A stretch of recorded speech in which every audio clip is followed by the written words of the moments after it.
Hello everybody, Terry back again with another video, and today's video is going to be about Novak Djokovic and him breaking Roger Federer's 310 weeks at world number one, as world number one. And Novak is now breaking that unbelievable record which Federer held for many years with 310 weeks. Novak today, he became world number one for 311 weeks. That is an unbelievable achievement. This is an achievement that not I personally, I've done many videos about because I focus much more on slams, masters, winning tournaments. That's what I focus mostly about. But world number one is a big achievement as a tennis player, guys. Not many players who has been world number one. You have more players who has won Grand Slams than being world number one. Look at players like Cilic. He has won one Grand Slam title, never been world number one. Look at players like Stan Wawrinka. He has won 3 Grand Slam titles, never been world number one. You have many players who has won, not many, I should not say many. You have a couple of players who has won Grand Slam titles, but they have never been world number one. But you have only one player. What I know, correct me down below on the comment section here if I'm wrong, who has been world number one and never won a Grand Slam title. Only one player. What I know, maybe I'm wrong. That is Marcelo Rios. He has been world number one, but never won a Grand Slam title. But you have more the case is different from the other side. We have players who has winning Grand Slam tournaments, but they have never been world number one. Like I said, Cilic, one of them. Wawrinka, one of them. And also Thiem. We don't know if Thiem will ever be world number one. Let's see.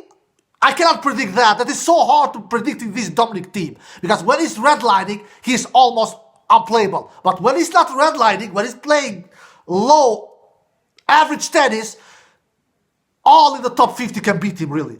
Everyone in the top 50 can beat him. So, this achievement from Novak, and it is hard just becoming world number one. It is difficult just becoming world number one for a week. Being world number one 311 weeks, like Novak Djokovic is today, from this week today, it is unbelievable. It is impeccable. It is outrageous. And he is making a good case, guys. He's making a great case, I should say. Not good, great case. To ending as the GOAT. He has all the numbers on his side. He has, not all. He has many numbers on his side. World number one for 311 weeks. God knows how many weeks he will end his career as world number one. I would not be surprised if he catches the 400 marks week. I will not be surprised. I don't think he will catch 500 mark weeks. That is too much to ask. Because I don't think he will focus and concentrate in keeping that world number one in hold and trying to be as many more weeks as world number one. He said it after his Australian Open title. He said, I will focus, my mainly focus will be now winning slams. Because he has everything else. Novak Djokovic, he has most masters, 36. Nadal with 35. Federer with 28. He has been, now he's the most world number one in the entire history with 311 weeks and continuing. This will only continue. We will see how many world number one in the week he will be as most. He has won all the Masters twice. His top shift rivals, they have not even won it once, all the Masters. Novak has won it twice. That is a huge achievement as well, that many people doesn't talk about. So Novak Djokovic, he has won the ATP 2 finals in London 5 or 6 times, something like that. One of his top shift rivals, Nadal, has never won it. So, Novak Djokovic, one of my subscribers of viewers, he asked me, if Nadal and Djokovic ends with as many Grand Slam titles, who will be the GOAT? Of course, Djokovic will be the GOAT. That is an easy answer. That is an easy question for me to answer. Of course, Novak will be the GOAT if Nadal and Djokovic ends with the same amount of Grand Slam titles. For Nadal to be considered as the GOAT, he needs to win more majors than Djokovic. He needs to be one or two ahead. Same amount of majors. He will never be the GOAT. Forget that. I don't want to crash your party, Nadal fans, but I'm only honest here. The same case is with Federer. If Federer has as many Grand Slam titles as Djokovic, when it's all said and done, because we know at the current moment they have two more than Djokovic, both Nadal and Federer, they will not be considered as the GOAT. No, they will not. Because Djokovic has other numbers that backs him up with being the greatest tennis player of all time. Like more Masters, winning all the Masters twice, not only once, twice. Being world number one more times than both Nadal and Federer now. Now he's breaking Roger Federer's record. And other things that I probably am forgetting in this video. He has a better head-to-head record with both Nadal and Federer. And some of you can say, but Federer, Novak has been lucky, he has faced Federer when he has been an old dude. No, that is not true. I don't want to hear that argument. If you give me arguments, you have to give me proof as well. You just cannot look guys, with these videos, they are like tennis courts. You need to come with good arguments. Federer was not the old dude back in 2010, 2011, 2012, 2013, 2014, 2015. Especially 2010, 11, and 12, and 13. And 14, he was not an old dude, man. Federer was 31, 32, 33, 34, 35 years old. Djokovic was owning him. Federer was not playing any bad tennis, and he was playing good tennis, my tennis fans all around the world. If Federer was a bad tennis player and an old tennis player back in 2014, 2015, and 2019, when he made all those Wimbledon finals, why did he won all his 6 matches? Why did he do that? If he was a bad, average, old tennis player, why did he won his 6 matches in Wimbledon 2014, 2015, 2019? But when he came to Djokovic, bam, it stopped there. Why? Because Djokovic is not Andy Roddick, when Federer was smoked Andy Roddick in those 3 Wimbledon finals back in 2004, 2005, and 2009. No, Djokovic is total different beast. He's total different animal. Why do you think Federer has won 16 majors under 30 years old? Compare that with Nadal and Djokovic. Djokovic has won 12 majors under 30 years old. Nadal has won 14 majors under 30 years old. But Federer, he has won 16. Because Federer is a better tennis player than these two? Of course not! We all know that. Because Federer had much easier opponents when he won all these majors back in 2003 and 4 and 5 and 6 and 7. Djokovic, Nadal, it's not any Philippoussis, it's not any Baghdatis, it's not any Roddick, it's not any Hewitt, it's not any Gonzalez, it's not any Söderling. Djokovic and Nadal are completely different beasts. So Federer has had a much easier time. But I'm not saying Federer is a weaker Grand Slam champion. That is not what I'm saying.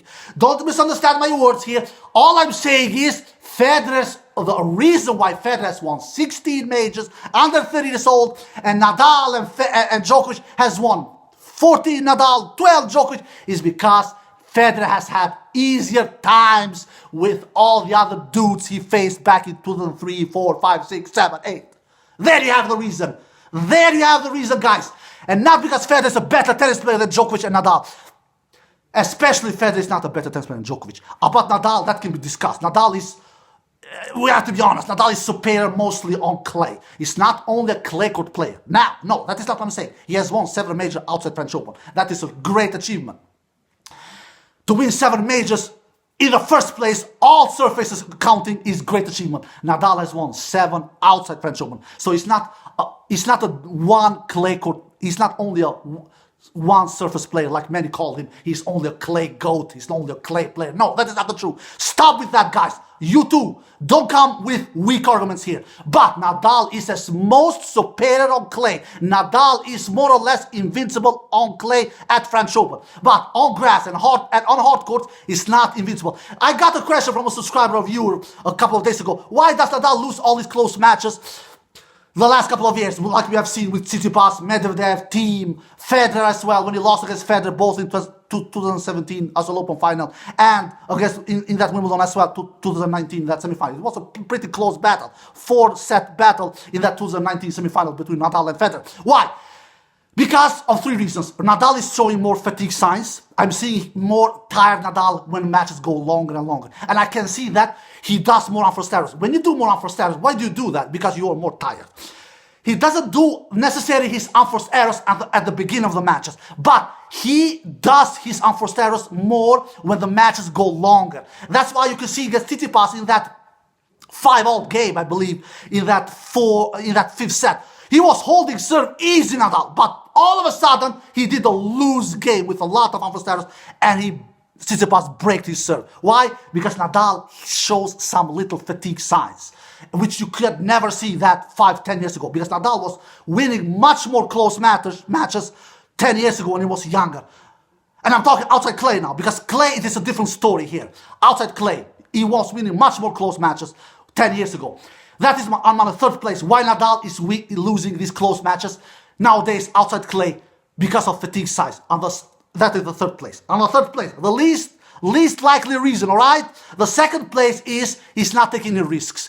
His opponents, Thiem, Medvedev, Tsitsipas, Federer, you name it, when the tiebreaks arrives, they rise their level. They get up their level. They take more cuts on the ball. They take it to Nadal. Nadal stays the same. He doesn't take risks. Nadal is not a player who plays tennis with small margins, guys. He has that topspin. That topspin is great, has given him so much success on clay. But that topspin gives his opponents time on hard courts and grass. That topspin lands on his opponent's strike zone. They can do more winners. That topspin lands short many times. And what happens when a ball lands short? Yeah, you can attack it. It is attackable. What is Novak Djokovic's biggest strength as a tennis player? He has many strengths. He has his returns. He has his underrated serve. He has his consistency from the baseline. But if I can mention one, he has his beast mode mentality, where he just locks in big moments and he pushes that don't miss button. But what is Novak Djokovic's biggest strength as a tennis player? I'm going to tell you guys. His length. He has great length on his shots.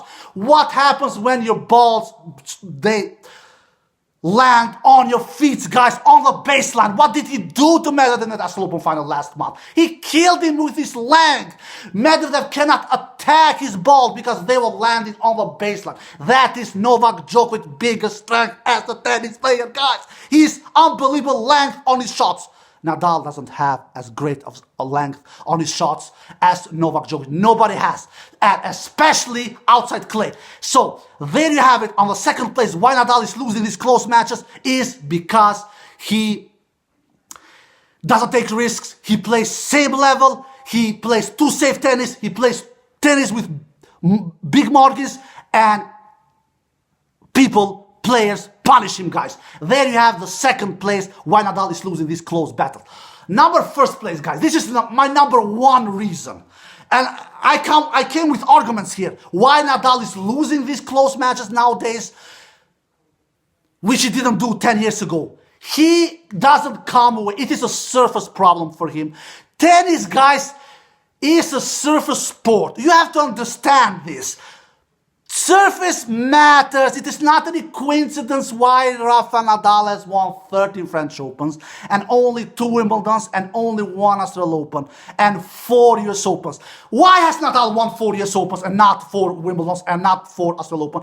US Open has been really slow, guys. US Open has been a slow surface the last 10 years. You know that. Look now if Nadal will win every US Open again when they have fastened up US Open last year. US Open has become fast nowadays. Much more faster than 10, 15 years ago. Why? Why has he won US Open 4 times and not Australian Open and not Wimbledon? Because US Open has been slower than Wimbledon and Australian Open these 10, 15 years. And Nadal loves slow court. Nadal is a slow court player. You cannot hit through him in slow surfaces. He is a defensive monster. You cannot hit through him in slow surfaces. Period.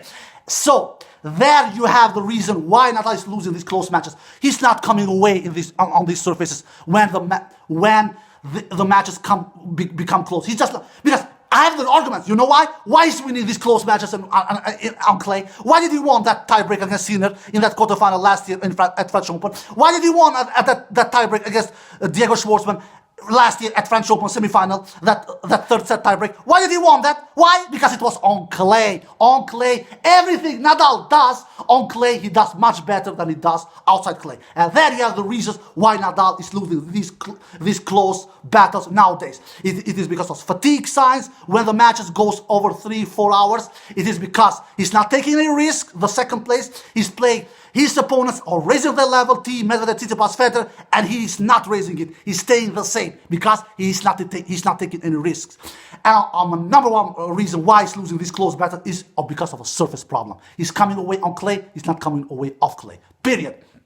So there you have it, guys. Novak Djokovic is making a case to be the greatest tennis player of all time. He has the majority numbers on his side. The only thing he will fight for until he retires is now to win as many majors as possible and trying to end with most majors as possible. And he has the chance to do that. He will not stay with 18 majors. He's too good of a tennis player. He's too complete of a tennis player to stay with 18 majors. If he stays with 18 majors, I will be surprised. And if he's healthy, if injuries doesn't come in his way, he will not stay with 18 majors.